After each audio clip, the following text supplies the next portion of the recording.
আমরা যারা সৌদি আরবে আছি তাদের অনেকেরই কিন্তু হেলথ ইন্স্যুরেন্স আছে। প্রিয় দর্শক, আমাদের কপিল বা কোম্পানি কিন্তু আমাদের চিকিৎসার জন্য হেলথ ইন্স্যুরেন্স কার্ডটি করে দেয়। এখন প্রশ্ন হচ্ছে, এই হেলথ ইন্স্যুরেন্স কার্ডটি কোন কোন মেডিকেলে কাজ করবে বা কোন কোম্পানির ইন্স্যুরেন্স, কত পার্সেন্ট ডিসকাউন্ট আমরা পাবো, বা কোন ক্লাসের ইন্স্যুরেন্স, এ টু জেড কীভাবে চেক করতে হয় আমরা কিন্তু অনেকেই জানি না। না জানার কারণেই আমরা অনেক সময় বিপদে পড়ে মেডিকেলে গিয়ে কিন্তু একামা দিয়ে বলি যে ভাই আমার ইন্স্যুরেন্সটা এই মেডিকেলে কাজ করে কিনা একটু চেক করে দিবেন। আজকের পর থেকে আপনাকে আর ওই মেডিকেলে গিয়ে বলতে হবে না যে আমার ইন্স্যুরেন্সটা এখানে কাজ করে কিনা। আপনি আগে থেকেই কিন্তু চেক করে দেখতে পারবেন যে আপনার ইন্স্যুরেন্সটা কোন কোম্পানির কত পার্সেন্ট ডিসকাউন্ট বা কোন কোন মেডিকেলে কাজ করবে। তো চলুন, কোথায় গেলে এই কাজগুলো শেখা যাবে আমার মোবাইল স্ক্রিনে লক্ষ্য করুন, আমি আপনাদেরকে দেখিয়ে দিচ্ছি। ভিডিওটা দেখে যদি আপনার ভালো লাগে অবশ্যই সাথে থাকবেন। প্রথমে আপনার মোবাইলে থাকা গুগল ক্রোম ব্রাউজার ওপেন করে নেবেন। আপনি ক্রোম ব্রাউজার ওপেন করার পর এরকম শো হবে, উপরে সার্চ বার, এখানে একটা ক্লিক করবেন। আপনার কিবোর্ড শো হবে, এখানে লিখবেন CHI লিখে নিচে পাবেন হচ্ছে গো, এই অপশনটার উপর একটা ক্লিক করবেন। যখন এখানে ক্লিক করবেন আপনার সামনে এরকম শো হবে। এখানে প্রথমে একটা ওয়েবসাইট আছে, আপনাকে ওই ওয়েবসাইটের উপর একটা ক্লিক করতে হবে, কাউন্সিল অফ হেলথ ইন্স্যুরেন্স। এখানে আপনি করবেন কি, এই ওয়েবসাইটের উপর একটা ক্লিক করে দিবেন। যখন এখানে ক্লিক করবেন আপনার সামনে এরকম শো হবে। এখান থেকে আপনি করবেন কি, স্কিপ করে উপর দিকে নেবেন।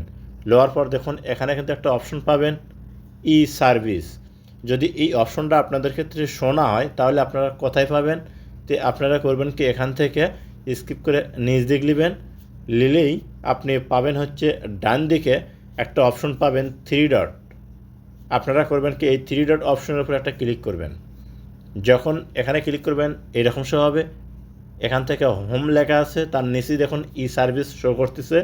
এই ই সার্ভিসের উপর একটা ক্লিক করে দেবেন। যখন ই সার্ভিসের উপর ক্লিক করবেন আপনার সামনে সেম আগের পেজটা কিন্তু শো হবে।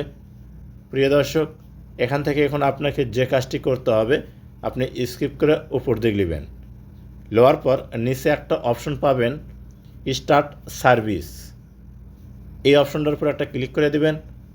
যখন এখানে ক্লিক করে দিবেন আপনার সামনে এরকম শো হবে।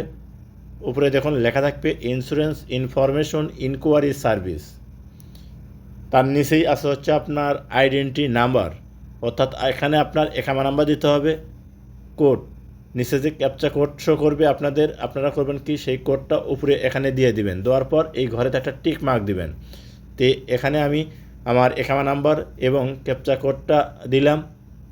দেওয়ার পর এই ঘরে টিক মার্ক দিয়ে দিলাম। দেওয়ার পর নিচে দেখুন ওকে লেখা শো করবে, আপনি এই ওকে লেখার উপর একটা ক্লিক করে দিবেন। যখন এখানে ক্লিক করবেন আপনার সামনে এরকম শো হবে। এখানেই কিন্তু আপনি সম্পূর্ণ ডিটেলস দেখতে পাবেন। এখানে দেখুন আপনার চাইলে আপনি এই ফাইলটা কিন্তু ডাউনলোড করে নিতে পারেন এখান থেকে। পার্সোনাল ডাটা, এখানে আপনার একামা নাম্বার শো করবে, আপনি ছেলে না মেয়ে সেটা শো করবে, অর্থাৎ সমস্ত তথ্য এখানে কিন্তু শো করবে। তো এখান থেকে আপনাকে যে কাজটি করতে হবে, স্কিপ করে একটু উপর দিকে নিতে হবে। ওই যে কভারেজ ডাটা দেখুন এখানে কিন্তু লেখা আছে, তার নিচেই সম্পূর্ণ পেয়ে যাবেন ইন্স্যুরেন্স কোম্পানি। তার ডান সাইডেই আপনি যে ইন্স্যুরেন্স কোম্পানি আপনার কপিল বা আপনাকে যে ইন্স্যুরেন্স দিছে সেই ইন্স্যুরেন্সটা কোন কোম্পানি সেই নামটা এখানে কিন্তু শো হবে। এবং এখান থেকে আপনার ইন্স্যুরেন্স কোন ক্লাস এখানে কিন্তু দেখতে পাবেন।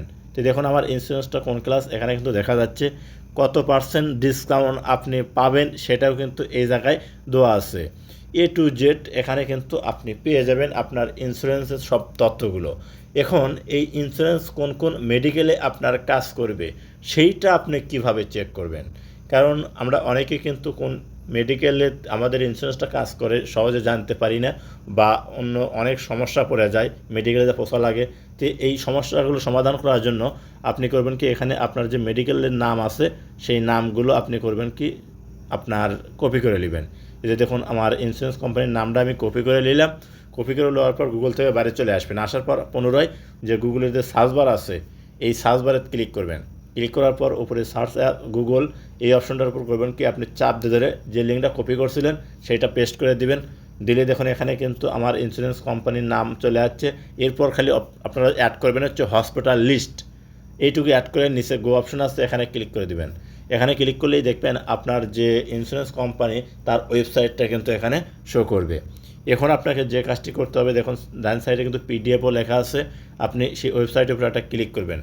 ক্লিক করলেই আপনার সামনে এরকম একটা চার্ট শো করবে। এখান থেকে আপনাকে খুঁজে বের করতে হবে আপনি যে সিটিতে আছেন সেই সিটিতে কোন কোন হসপিটাল আপনার কাছে আছে বা কোন মেডিকেলটা আপনার একবারে কাছে, এগুলো আপনাকে খুঁজে বের করতে হবে। যেহেতু আমি জেদ্দা আছি এর কারণে জেদ্দা আমি আপনাদেরকে দেখাচ্ছি। আপনি যে শহরে থাকবেন যে সিটিতে আছেন সেইটা আপনি খুঁজে বের করবেন। এখানে কিন্তু আপনার সব কিছু A to Z দেওয়া আছে। তো দেখুন আমি এইভাবে খুঁজে না পান তাহলে আপনি করবেন কি উপর দিক লিয়েবেন, নিজ দিক থেকে উপর দিক নিলেই আপনি সম্পূর্ণ চার্ট পেয়ে যাবেন। তো দেখুন আমি কিন্তু জেদ্দা আছি, এই যে এখান থেকে কিন্তু জেদ্দার আপনার শুরু, অর্থাৎ এই ইন্স্যুরেন্সটা আমার যে ইন্স্যুরেন্স কোম্পানি কোন কোন মেডিকেলে কাজ করবে এখান থেকে কিন্তু শুরু আছে। দেখুন জেদ্দা আপনার এখানে আপনার আশেপাশে যে মেডিকেলগুলো শো করতেছে ঠিক সেখানে গেলেই আপনার ইন্স্যুরেন্সটা কিন্তু কাজ করবে। তাছাড়া যদি আপনি আগে চেক করে না যান এমনি আপনার ইন্স্যুরেন্সে যাবেন, এমনি এক মেডিকেল যাবেন আপনার ইন্স্যুরেন্স কিন্তু কাজ করবে না, ঘুরে আবার আপনাকে অন্য হসপিটালে যেতে হবে। তো আপনি এইভাবে চেক করে শিওর হয়ে তারপরে যাবেন, তাহলে আপনাকে আর কষ্ট করতে হবে না। তো প্রিয় দর্শক, এই প্রতিটা প্রবাসীর ক্ষেত্রে কিন্তু এই ইন্স্যুরেন্সের প্রয়োজন আছে। তাহলে আপনারা এই কাজটা শিখে রাখুন, তাহলে ভবিষ্যতে কখনো আপনার প্রয়োজন পড়লে আপনাকে আর পরাভোগ ভুগতে হবে না বা দৌড়দৌড়ি করতে হবে না। তো এই ছিল আজকের ভিডিও টিউটোরিয়াল। যদি ভিডিওটা আপনাদের দেখে ভালো লাগে তাহলে অবশ্যই সাথে থাকবেন। তো আপনারা একবার A to Z আপনারা করবেন কি চেক করে দেখে রাখবেন যে আপনার আশেপাশে কোন মেডিকেলটা এখানে আছে। তো আজকের মতো এখানেই, ভিডিওটা দেখে যদি ভালো লাগে অবশ্যই সাথে থাকবেন। দেখা হবে নতুন কোনো ভিডিও নিয়ে।